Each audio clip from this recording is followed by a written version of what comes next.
April কিন্তু সংখ্যাতত্ত্ব অনুযায়ী 4 সংখ্যার একটি মাস। এই 4 কার সংখ্যা না, রাহুর সংখ্যা।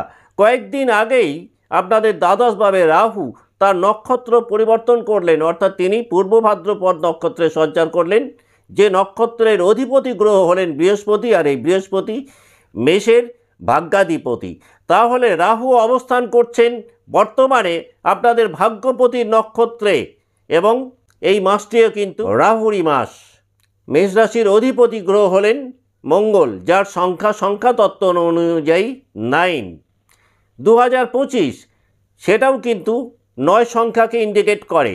বাংলায় যে বছরটাতে আমরা রয়েছি 1431, সেটাও কিন্তু 9কে ইন্ডিকেট করে। তাহলে বেশ অ্যামেজিং একটা কম্বিনেশান আমরা মেষ রাশি বা মেষ লগ্নের ক্ষেত্রে পাচ্ছি, যদিও সেটা 14 এপ্রিল পর্যন্ত। তার কারণ 14 এপ্রিলের পর কিন্তু নতুন একটা বাংলা বছর আমরা পাচ্ছি।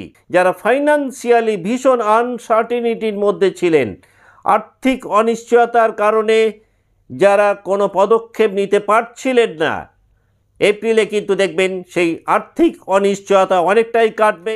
এই মাসটাতে কিন্তু পরিবারের তরফ থেকে বেশ কিছু সমস্যার স্থায়ী সমাধান পেতে পারেন।